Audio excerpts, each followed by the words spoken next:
Mike, so this is going to be the first full day here in Singapore. At what point are the players at in pre-season with their fitness at the moment?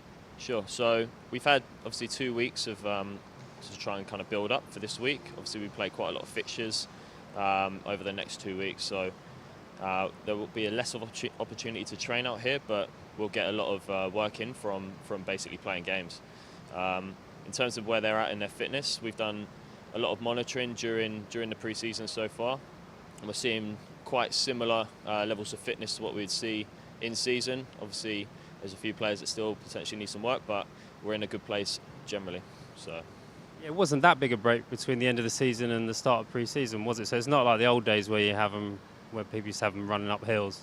of course, yeah. So, shorter off season, and also you had the international players that have gone away and played quite a few games. Joe in particular played, I think, 4 games, 3 90s, and 1 in which he played 60. So he's obviously come back in quite good shape as well. So there's less of a need to really hit those guys hard this early.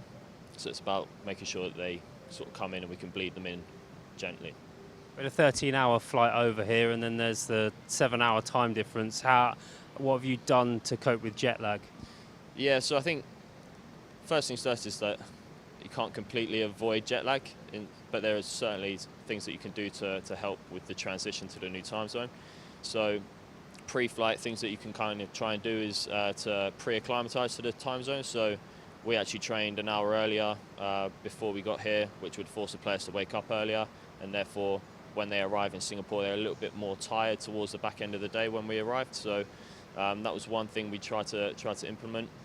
And then other things sort of during the flight that you can kind of try and do is to try and match your time zone whilst you're on the flight. So looking at what time it is in Singapore and really trying to sleep when it is night in Singapore. So when we got on the flight, it would have been 4 or 5 a.m. in Singapore. So our recommendation to the players was to sleep immediately on the flight and then wake up and try and stay up for the second half of the flight.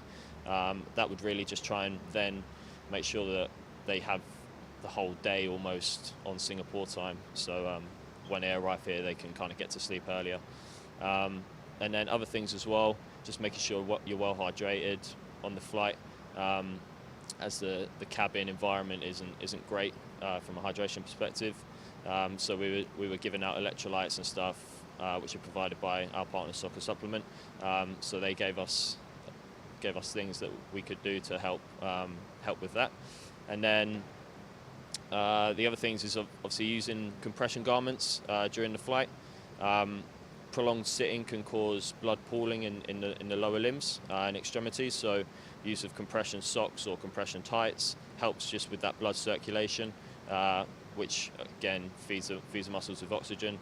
Obviously the players trained the day before we travelled, so we want to make sure that we're maximising their recovery from that session, and if we don't have those compression socks, then maybe they don't recover as well as what they could have done otherwise. Now we can see that incredible national stadium over there in the distance.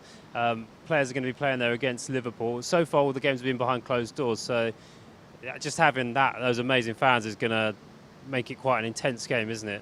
Yeah, I think you always see that with the behind closed doors friendlies. That potentially the intensity is not matched to when you're in a stadium in front of 60, 70,000 people. I think it is in this stadium. So I mean, it'll be a really massive atmosphere. It'll be great for especially the young lads as well. We'll get a taste of that, and yeah, we're really looking forward to it, especially the Singapore Stadium, and also you've got the MCG to look forward to as well, which is, I'm pretty sure, 90,000 people. So that'll be some really interesting games for us against big opposition as well. So looking forward to it. Thank you very much.